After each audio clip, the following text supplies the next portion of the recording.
Westfield, New Jersey at 657 Boulevard for $1.3 million.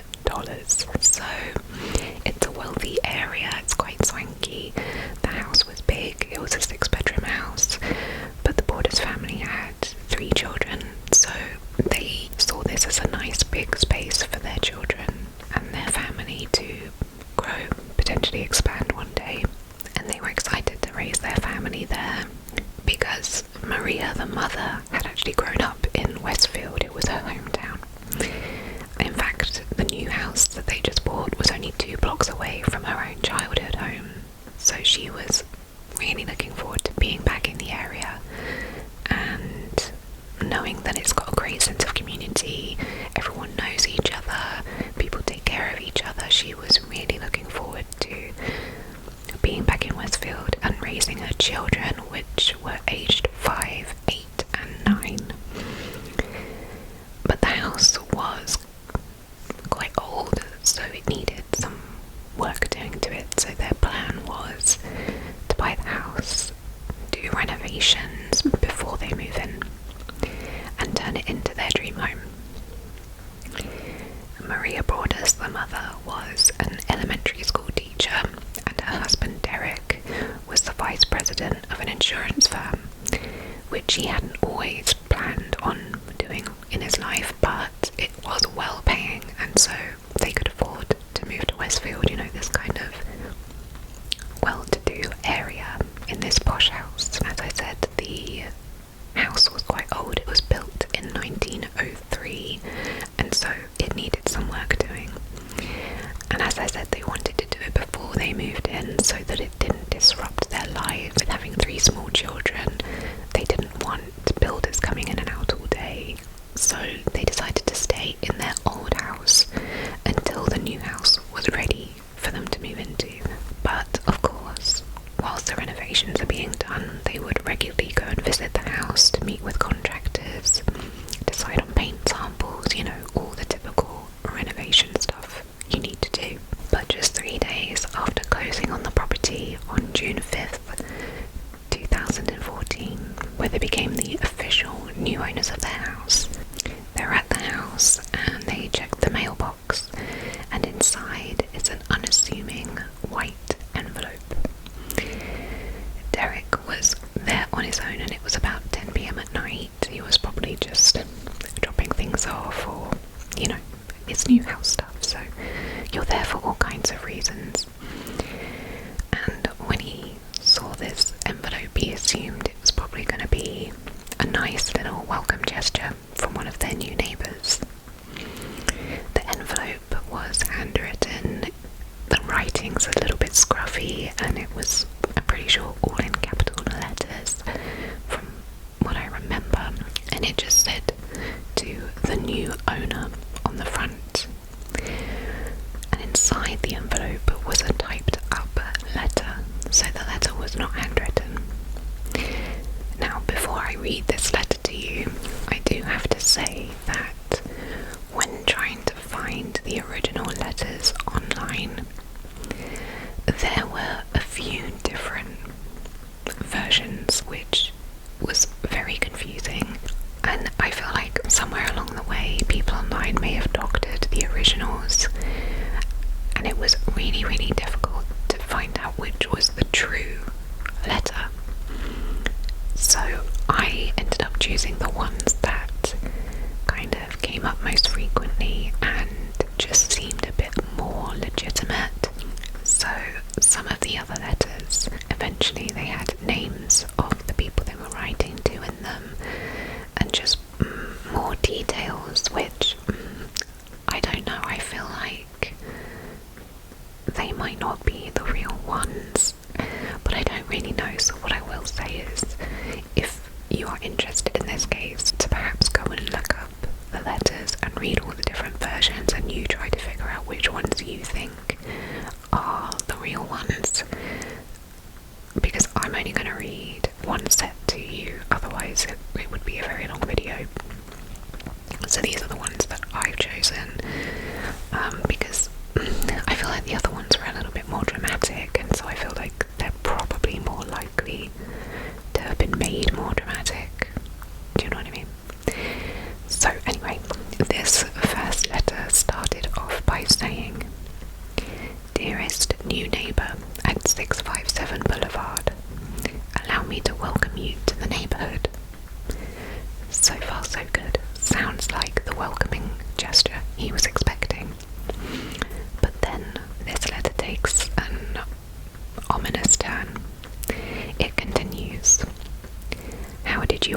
disappear? Did 657 Boulevard call to you with its force within? 657 Boulevard has been the subject of my family for decades now, and as it approaches its 110th birthday, I have been put in charge of watching and waiting for its second coming. My grandfather watched the house in the 20s, and my father watched in the 60s. It is now my time. Do you know the history of the house? Do you know what lies within the walls of 657 Boulevard? Why are you here? I will find out. Do you need to fill the house with the young blood I requested? Better for me. Was your old house too small for the growing family? Or was it greed to bring me your children? Once I know their names, I will call to them and draw them to me. Who am I? There are hundreds and hundreds of cars that drive by 657 Boulevard each day. Maybe I'm in one. Look at all the windows you can see from 657 Boulevard. Maybe I'm in one. Welcome, my friends. Welcome. Let the party begin. The Watcher. It's a creepy letter, right? And Derek was understandably horrified and shaken. They've only had the house for 3 days, and they've already received a creepy, stalkery type letter in the mail. And it must just be devastating, you know, he's standing outside his dream home, about to start a new chapter in his life, and now he's reading some anonymous letter telling him that something is lying in the walls of the house you just bought. Derek obviously has no idea who this person is or what they want from him. He runs straight back into the house, locks all the doors, closes all the blinds, turns all the lights off, and just kind of hides and makes it look like no one's home. And then he calls the police. When the police got to the house, he shows them the letter. They read it, and all they can really say is, "What the fuck is this?" The detectives had never seen anything like this before, but they followed the usual protocol for threats and harassment. They asked Derek if he had any enemies. He says that he didn't, but what with them being such a wealthy, successful family, I think that naturally attracts jealousy. So it is possible that Derek may have had a secret enemy or foe that he wasn't even aware of just because he was a successful person. The police told Derek to clean up all of the construction supplies that were outside the front of the house. There were like toolboxes and things out there. Put them all inside and lock the house just in case this watcher tries to act upon any of their threats and use something as a weapon, throw something through a window, that kind of thing. The police gave Derek as much immediate advice as they possibly could, but honestly there's not a lot they could do and they didn't really know what else to do. But luckily he wasn't living in that house yet, so he travelled back to their old house where they were still living, and he had to show this letter to his wife and kind of shatter her dreams, you know, or shatter her excitement about moving into a lovely new house. And she was just as horrified as he was. They were both really scared by this, but they both agreed that they shouldn't tell the kids anything about it because they don't need to know that there's some creep watching their house. You know, they don't want to scare them and give them nightmares, they're only young. But that night, Derek and Maria sat up for hours just rereading the letter, trying to figure out who could have sent this and just talking over the whole situation. And they kind of concluded that it must just be some sick, twisted prank from perhaps some teenagers or something that don't understand the implications of sending a threatening letter and just how frightening that can be to receive. But it was obviously still disturbing, so Derek decided to email the previous owners of the house, the ones they bought it from, the Woods family, just to ask if they had ever received anything like this before.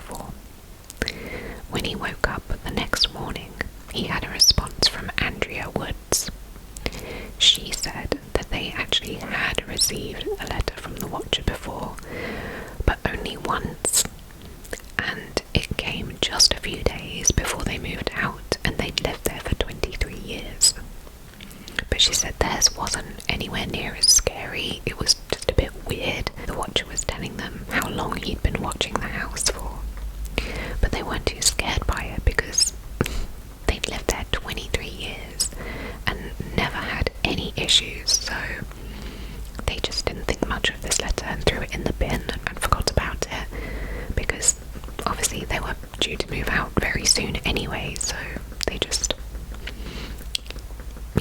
discarded it as a prank and let it go. But obviously now that the Broadest family, who haven't even moved in yet, have received a very similar letter that scared them, it's turned into something a bit bigger. So the Woods agreed to go down to the police station with the Broadest family the next day to tell the police everything that they knew, everything they could remember from the letter that they received. At the police station, they have their first official meeting about the Watcher, and at the end, the police tell both the Broadest and the Woods family not to tell anyone about these letters, especially none of the neighbours. No one on the boulevard should know about these letters from the Watcher. At first they were kind of taken aback by this, because you would think that police would want to go and question all the neighbours to see if any of them knew anything or heard anything, or if they just had any information to help them. But the police reminded them that actually all of their neighbours are suspects. It could be any one of them, because they all have good views of the house. So if this Watcher is watching it 24/7, it's likely that he lives on the boulevard. So the police don't want any of them knowing that an investigation is going on, in case one of them is the Watcher and catches wind of it. So after the meeting, the Broadest family go back to their old house that they're still living in and try to carry on as normal now that the police are on the case and looking into it.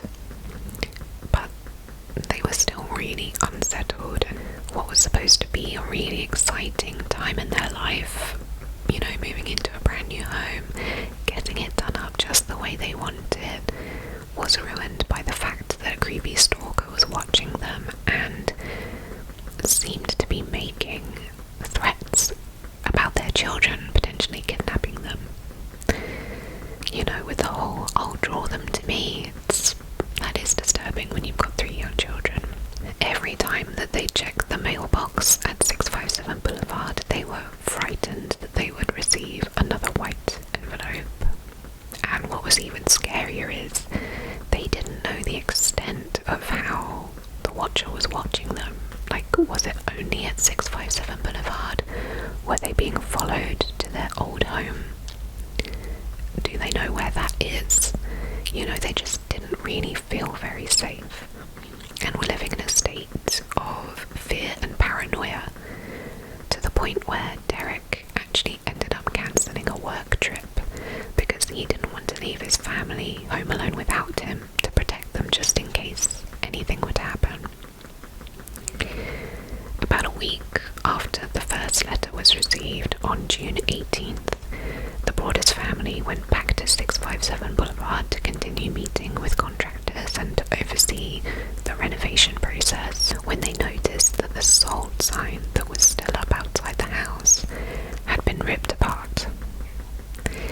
And because they were so shaken about the letter from the Watcher, they naturally assumed that it must be the Watcher doing this, trying to scare them.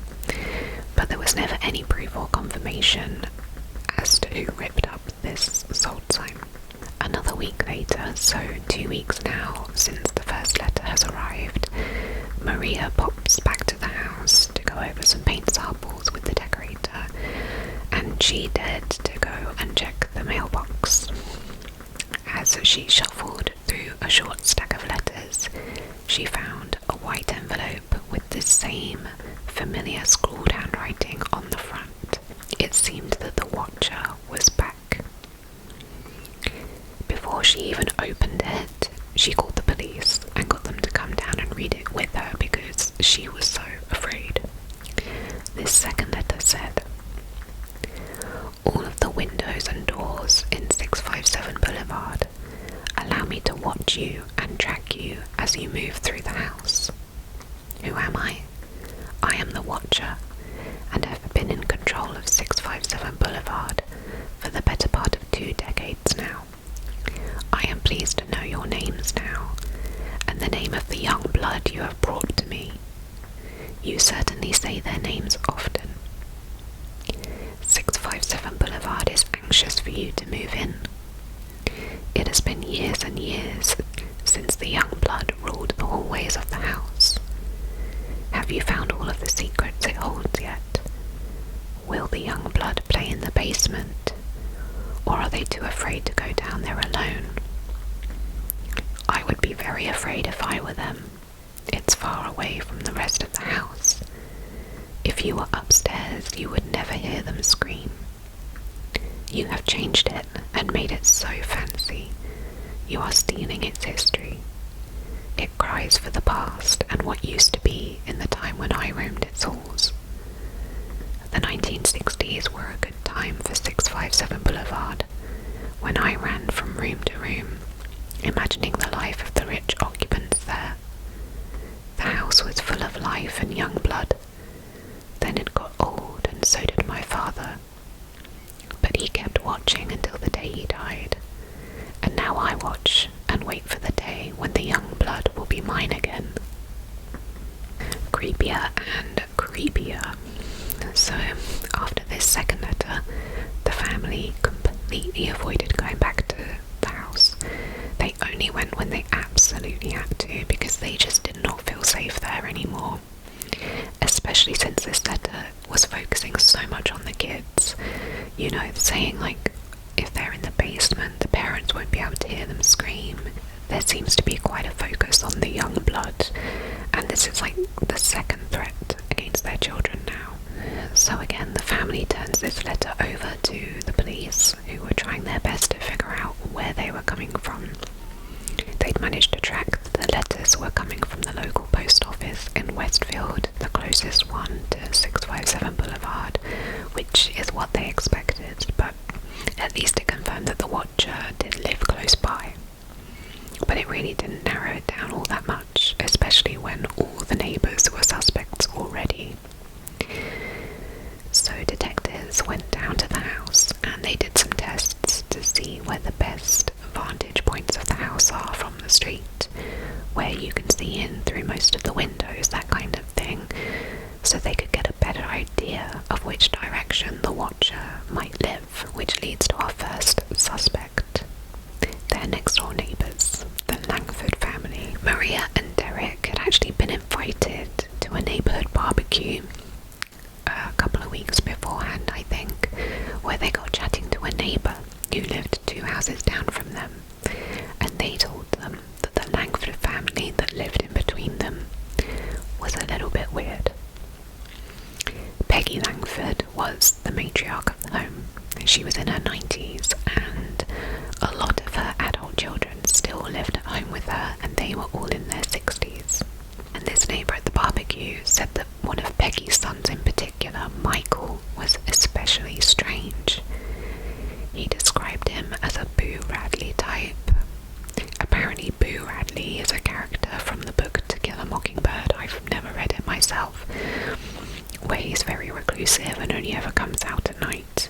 So they implied Michael was a bit like that. He seemed harmless, but he was unsettling, and there was just something a bit off about him. So alarm bells immediately start going off for the Broaders family. Maybe Michael wasn't as harmless as he seemed, and he would have a great view of their house, perhaps good enough to write these creepy letters, because the watchers said that the role of watching the house had been in their family for generations, and if he's in his 60s, he'd probably lived there for quite some time. Derek managed to find out that the Langford family had been living in the house next door since the 60s, so yeah, almost Michael's entire life. So he would know 657 Boulevard like the back of his hand if he's paying close enough attention. So he seemed to fit the bill, and this made Michael Derek's #1 suspect. Derek reported his suspicions to investigators, told them everything he'd heard at the barbecue. So maybe the barbecue was after receiving the letter. It actually didn't say that, so maybe it was.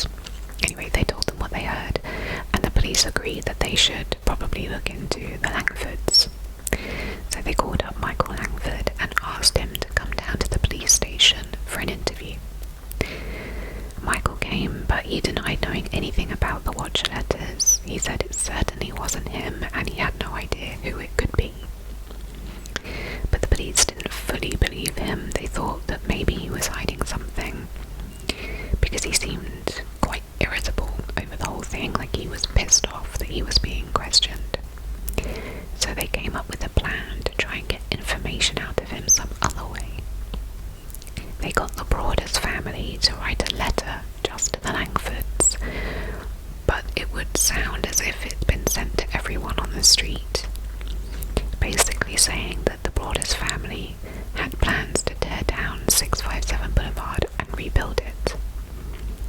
This way, if they received another letter from the Watcher warning them not to tear the house down, they would know it had come from the Langfords. But unfortunately, nothing came of this. They didn't hear anything from the Watcher, and the Langfords didn't say anything about their plans for the house. It seems like they didn't mind what they were doing. Eventually, police asked Michael Langford to come in for another interview, and this time he was really quite angry at having to come in again. So he brought his sister Abby with him, and she was accusing the police of harassing her family. But at this point, I think the police and pretty much everyone else were convinced that the Watcher had to be Michael or someone in the Langford family because they're the next door neighbours. Of course, if there's a creepy stalker that knows everything about the house and can see everything, it's got to be the next door neighbour, right? It just made the most sense. But there's no evidence. They can't arrest him.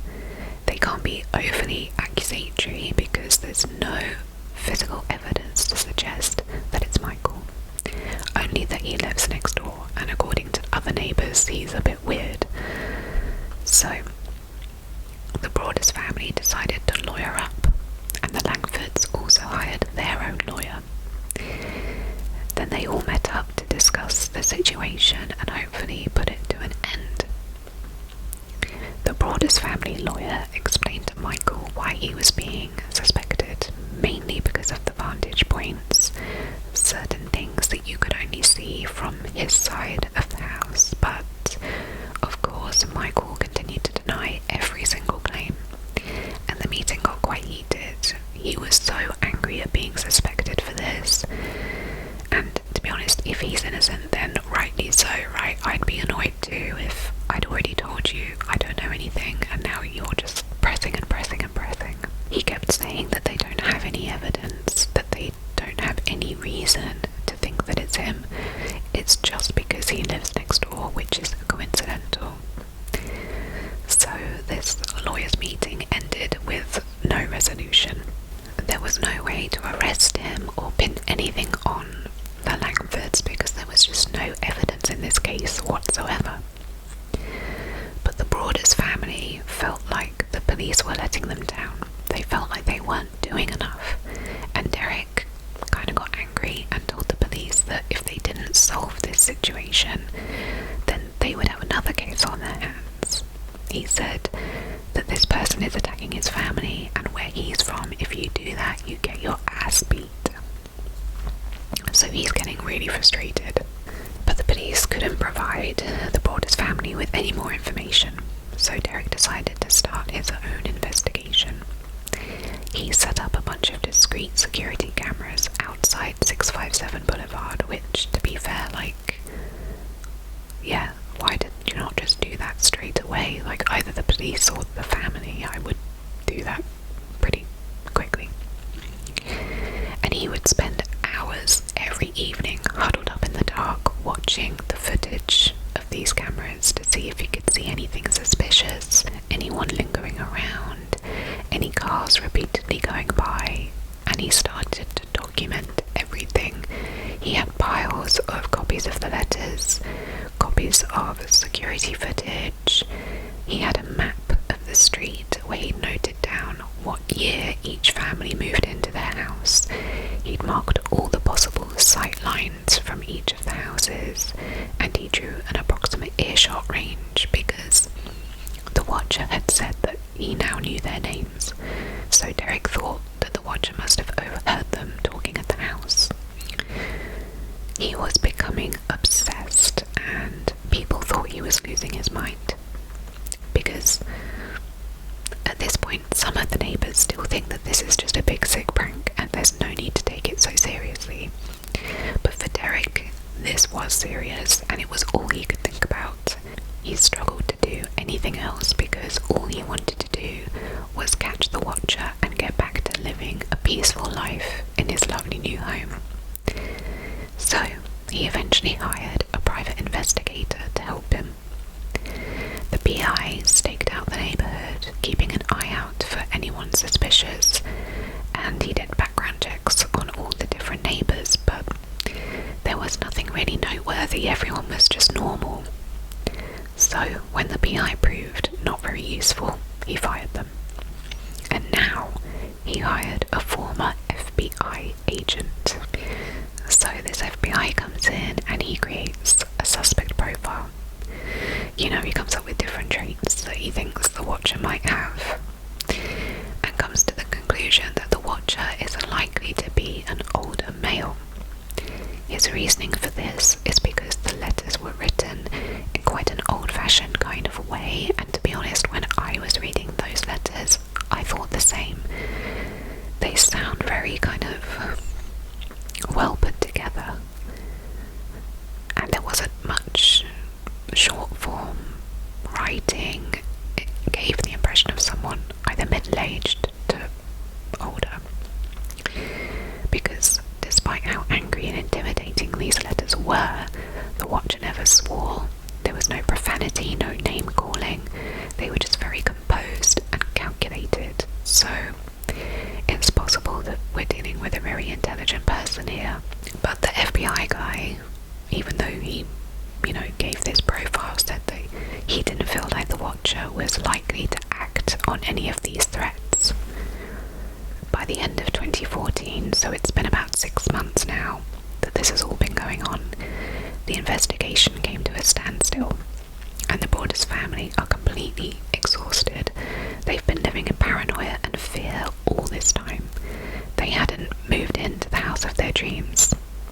They just refused to move into the house because they were so scared, and they were feeling at a loss. But the Watcher had left no evidence to follow up on because all the letters were typed out, so there were no fingerprints, although it did come to my attention whilst doing this research that even though the letters were typed, there was handwriting on the envelopes. So surely there must have been prints on them, right? So I feel like this might be one of those cases where there was just some bad police work happening, because maybe it's a neighbourhood where they're not used to this kind of thing and they're just not got the experience of what they should do, because I feel like that's something they should have done straight away. Take handwriting samples from all the neighbours. I don't know. But to them, they didn't seem to be anything that they felt they could identify the Watcher with. So they told the Borders family to just try and move on if the Watcher had stopped contacting them, because it had been a while now, 6 months, since they'd received any letters. Well, it's been 6 months, so I guess maybe 4 months or something, 4 months since they'd received any letters. But the Borders family couldn't think of anything worse than moving into their new home, which is very sad. They'd spent so much money on it. They thought this was going to be their forever home. They'd put a lot of effort and work into the house, and they were really looking forward to raising their family on this lovely street where Maria grew up. But now it had all been ruined by a stranger that they couldn't even find. But even though they didn't feel safe to move into 657 Boulevard, the house that they were living in currently, so their old house, had been sold, so they needed to move out. So they ended up going to live with Maria's parents for a while. And at this point, the Watcher was causing a lot of conflict within the family. Maria and Derek would argue all the time. She felt like he was going mad, and he felt like she wasn't taking it seriously enough. Maria had developed really bad anxiety and started seeing a therapist, and Derek described himself as a depressed wreck. It felt like this was tearing their family apart, so they made the difficult decision to sell 657 Boulevard, to just give up on their dream and try again somewhere else, because this was not worth the hassle.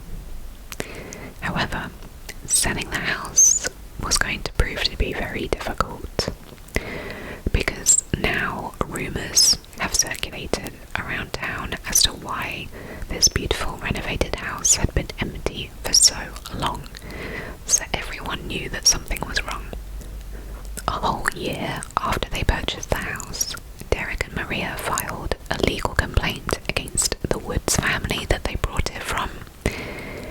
they said that the Woods should have disclosed to them that they had received a letter from the Watcher before they moved out. They said that if they had known about it, it would have influenced whether they wanted to go ahead with the sale, and they felt like the Woods had kept this information from them, knowing that it would probably change their minds about wanting to buy the house. But the Woods defended themselves, saying that the letter they got wasn't creepy, it wasn't menacing, it wasn't threatening, and it just didn't seem sinister enough to even mention it. They genuinely thought it was a prank and threw it away. They did not think it was worth mentioning to the new owners. The Woods said that their experience of living in that home was perfectly fine. They'd lived there for 23 years and never once had a problem. And they'd never been contacted by the Watcher right up until the Broaders family were about to move in. The Broaders family hoped to reach a quiet settlement with the Woods. They didn't want this story being picked up by the media and being reported on. They just didn't want it to be in the news because they didn't want to provoke anything. Their lawyer assured them that it was unlikely to get picked up by any major media, perhaps some small legal news teams, but it wouldn't end up on the front pages of the newspapers. But they severely misjudged how creepy and interesting this story is, because once it did get picked up by these little local legal teams, people read it, they shared it, and before you know it, it's become a viral story. So now that the story's gone viral, every news platform wants to cover it. And they're sending trucks down to the house, literally parking on the driveway. Derek and Maria received over 300 media requests wanting to interview them and get their take on the Watcher. So the family fled Westfield. This was all too much for them. They went to stay at a friend's beach house until the media circus died down. But now Derek and Maria know that they have to tell the kids. They can't keep it from them for much longer, plus they're already confused about why they haven't moved into their new house yet, and why there are trucks everywhere, and that they're suddenly running off to their friend's beach house. So they told the kids what's been happening, and that only led them to having more questions like, who the hell was the Watcher, and why was he angry at them? What had they ever done to him? But obviously the parents, they just can't give them any answers because they have no idea themselves. So now that the case is getting a lot of attention, the family start receiving a lot of condemnation from the public. A lot of people were saying that they were being ridiculous for not moving into this beautiful house and being put off their dream home by a couple of anonymous letters that were probably a prank. People said that they would never let some stupid letters put them off living in such a nice place, and all of this really angered Derek because no one seemed to understand. He said none of them had read the letters or had their children threatened by someone they didn't know, so how could they know what this feels like? But now that the whole of Westfield knows about the Watcher, they're all kind of worried. They didn't know if he posed a threat to anyone else. All they knew was that there was a weird, creepy stalker lurking in their town, and no one knew who it was. It was starting to affect the townspeople so much that the mayor actually had to make a public statement saying that the Watcher hadn't been heard from in over a year at this point, so it looks like they'd given up. The mayor also assured everyone that even though the police had never found the Watcher, their investigation had been very thorough and they didn't believe the Watcher posed any risk. But actually, this was the first time most of the neighbours had even heard about the investigation, because obviously the police had told the family not to tell any of the neighbours about it. So they had no idea that the police were even looking into this. A group of the neighbours came together and wrote a letter to a local newspaper saying, "We are confounded as to how a thorough investigation can be conducted without talking to all of the neighbours within the proximity of the house. In the beginning there may have been reasons to not tell the neighbours, but now that they knew why not interview them? Some of them might have seen something or heard something. So now the police are being scrutinised, and they knew they needed to step it up a bit. So they put some new detectives on the case, and they were going to look through the Watcher letters with fresh eyes. And when they did, they actually found some breakthrough evidence. They ran some tests on the envelopes of the letters, and they found women's saliva DNA on one of the envelopes, which changed everything, because was the Watcher actually a woman? If so, this means it wasn't Michael Langford, but he did have a sister, Abby, the one that got really irate with the police, saying that they were harassing the family. Maybe it was her. Abby happened to be a real estate agent, so that could be a potential motive. Maybe she was angry that she'd lost out on the sale of the house and a potentially big commission. Or maybe she was trying to scare them to get them out of the house so that she could sell the house for them. A lot of questions now arose. Police managed to get hold of a water bottle from Abby's bin, which they sent off to a lab to be tested, but it turned out it was not her DNA on the envelope. So another Langford was ruled out.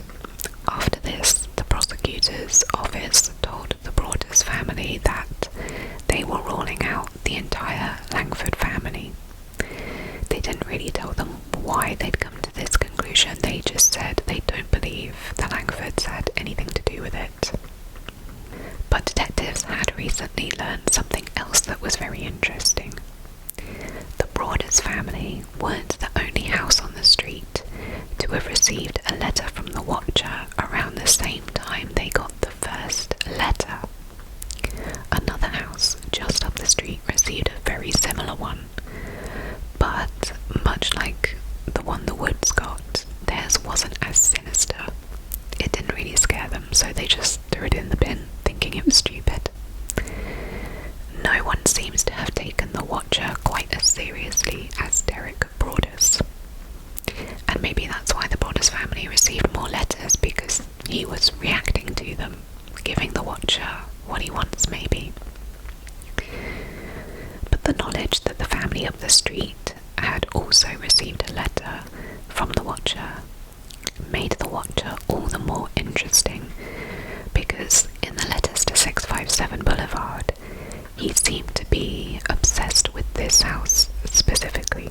He apparently loved the house and had been watching it for generations, but now what about this other house up the street? Does he watch two houses?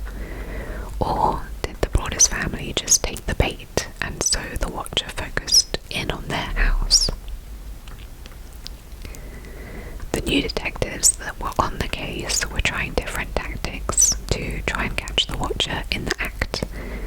They would sit and park outside the house or just down the road, and they would watch the house at all hours of the night, which I don't know why they're doing this now. Why was that not done straight away? Do you know what I mean? Like, if someone's watching a house, surely the first thing you do is set up camp outside the house and watch it. Why has it taken over a year to decide to do this? It's beyond me. On one particular night, they noticed a car drive up in front of 657, park up, and stay there for a while, then drive off. So they jotted down the license plate, and it turns out this car belonged to a young woman who was visiting her boyfriend who lived a couple of blocks away. Police called her down to the station and asked if she knew anything about the Watcher, the letters, or who it could be. She said she didn't know anything about the letters, but she had heard of the Watcher before. She said that her boyfriend plays a scary video game where you play as someone called the Watcher. So now the police are kind of interested in this boyfriend, because what if the Watcher isn't just one person? What if it's multiple? Maybe even a couple? That will kind of explain the female DNA on the envelope. Maybe they took it in turns to keep an eye on the house and would write letters together. So police got in contact with the gamer boyfriend and asked him to come down to the station for an interview, which he agreed to, but he never showed up. So they called him again and said, please come in for that interview. And he was like, yeah, okay. But again, he never showed up. And then they stopped being able to get in contact with him, so that was just kind of the end of that. Interesting. At this point, they'd followed quite a few leads and just found dead ends, so the people of Westfield started to accuse the Broaders family of making this whole thing up, saying maybe they'd written the letters themselves and then pretended to receive them. Maybe they wanted out of the house for some reason. Perhaps they had buyer's remorse and just wanted the house taken off their hands. Or perhaps they were trying to conduct some elaborate scheme to get money back on the house, claiming that it had a stalker and that the Woods family never told them about it. People in Westfield were really questioning why this family was still going on about the Watcher when they hadn't heard from him in so long. Plus, they kept renovating the house, despite being so terrified of these letters. Some people even speculated that they thought they were doing this all for a movie deal. So at one point, the police decided to test Maria Broadus' DNA against the saliva they found on the envelopes, as well as their daughters in the family, but none of them were a match. There was equally as little evidence for the Broadus family being the Watcher as there was for anyone else. There was just no evidence in this case at all. Derek believes that the locals tried to pin this on him because that was just easier than admitting that something very scary was going on in their seemingly safe neighbourhood. Something that no one had any control over. Something that the police was struggling to decipher. So maybe people were trying to convince themselves that this wasn't actually happening to make it all less scary. So now not only had the Broadus family been outcast from their own home, but they'd now become ostracised from the Westfield neighbourhood because they were all suspicious that the family had orchestrated the Watcher themselves. Tensions were high, to say the least. And this next little story just goes to show how much. Every year, the residents of Westfield have a gingerbread house making competition, and they get really creative and elaborate with it, like they really go for it. So, the year after all this Watcher stuff has been happening, the gingerbread competition takes place, and a first place in the iconic buildings category went to a rendition of 657 Boulevard, where it even had little letters from the Watcher sitting on the porch.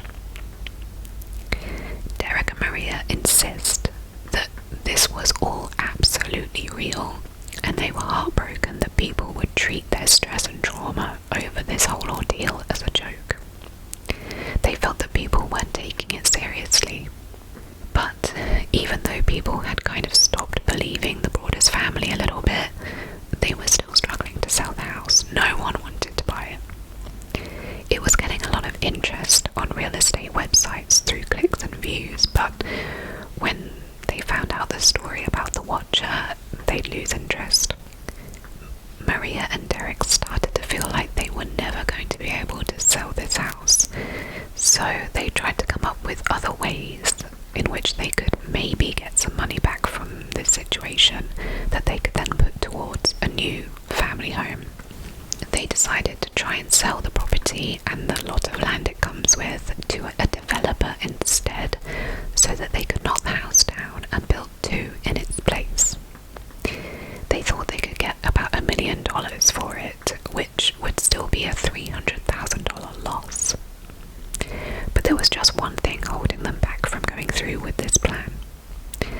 Developers would need planning permission to be able to knock it down and put two up in its place.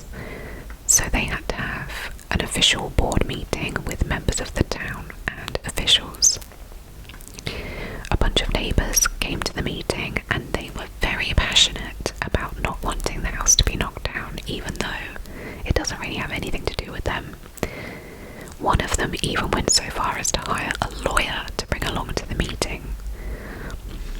meeting went on for hours and got really heated, and at the end of it, the board unanimously rejected the proposal.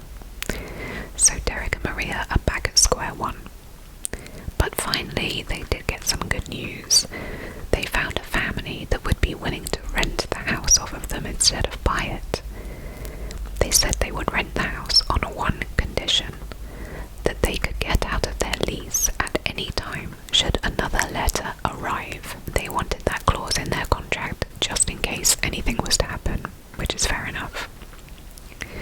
And the Borders family agreed to this. They were just happy to finally be getting some income coming back from this house that had taken a lot of their money. But 2 weeks after this new family moved in, Derek went to the house to sort out a squirrel problem. They had some living in the roof or something, and the new tenant handed over a white envelope with scrawled handwriting on the front. And at this point, it's been 2.5 years since they received the first letter from the Watcher, and now here's another one. This letter is shorter and said, "To the vile and spiteful Derek and his wench of a wife, Maria. You wonder who the Watcher is? Turn around, idiots. Maybe you even spoke to me, one of the so-called neighbours who has no idea who the Watcher could be. Or maybe you do know and are too scared to tell anyone. Good move." And that's it.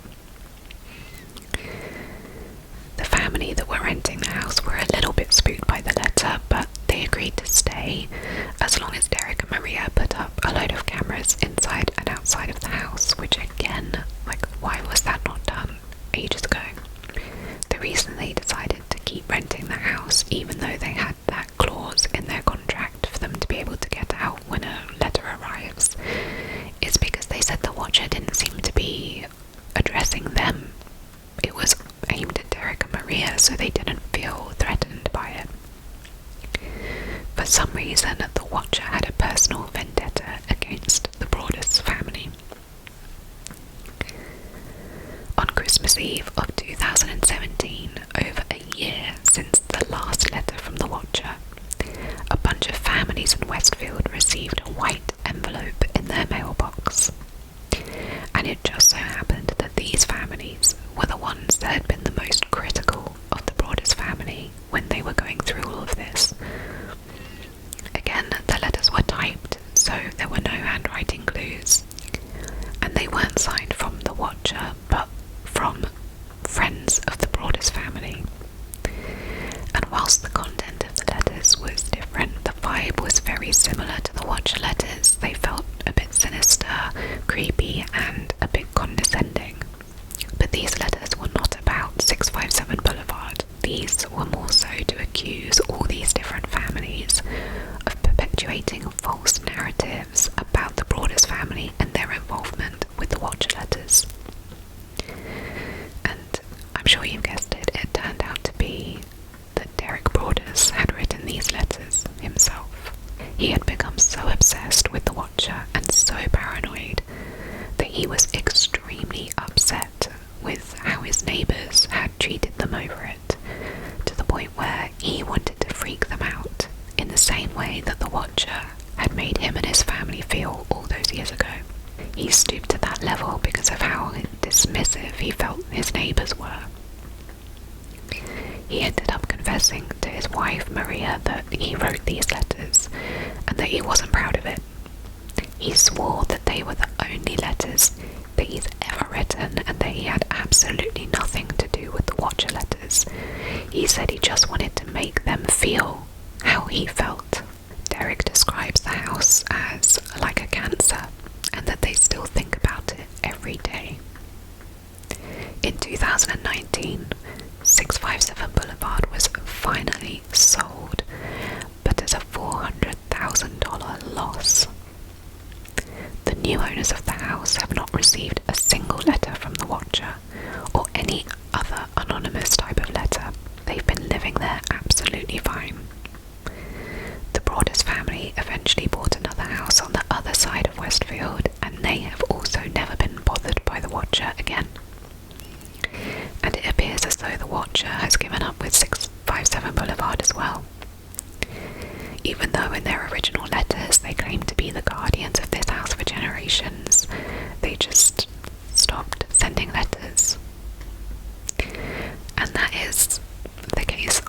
watcher.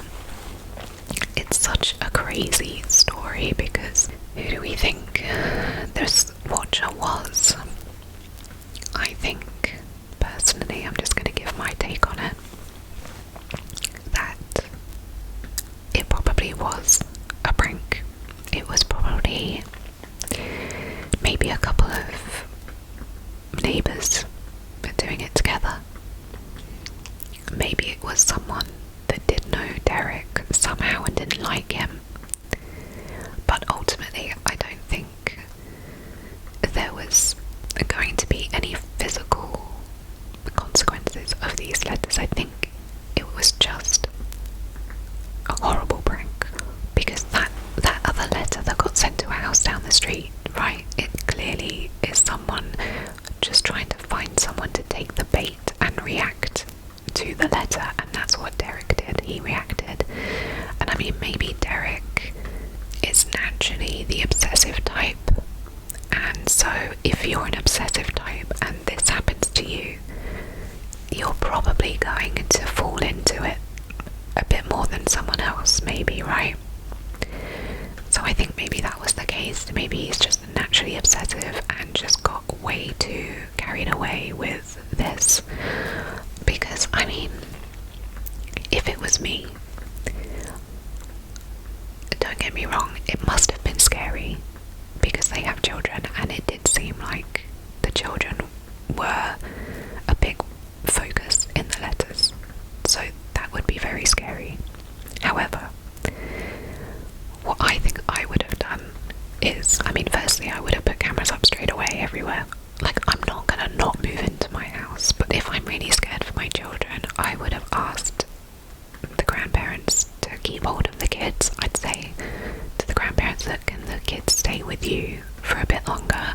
Us adults are gonna go and move into the house, say for like a month, and see if any more letters arrive, because if they do, firstly, I've got cameras everywhere. Secondly, the police are on the case too, so they could keep watch. And thirdly, if any more letters do turn up, like the more that turn up, the more likely you're going to figure out who it is. And you would get to the bottom of it eventually, right? That's probably what I would have done if it was me. Because there's no way I'm giving up on a $1.3 million house because a couple of letters have been threatening. Like, I try my best to get to the bottom of it quite quickly. I don't know why no one thought about DNA testing the envelopes, like, straight away. I'd probably say that to the police if they didn't say it to me. But yeah, I don't know, it's just a head scratcher. So many people really think that the Broaders family were the ones to concoct this whole thing, and although I can kind of see where people are coming from with that, like, I also feel like no, because what did they gain out of this? They lost so much money. So I don't think so. I think it's more likely that, like I said, Derek was just the obsessive type and just got really carried away. I think there was some bad police work happening, unfortunately, like a bit of incompetence, right? They just didn't know what to do quickly enough. But I would love to know what you guys make of it, what you think, what you would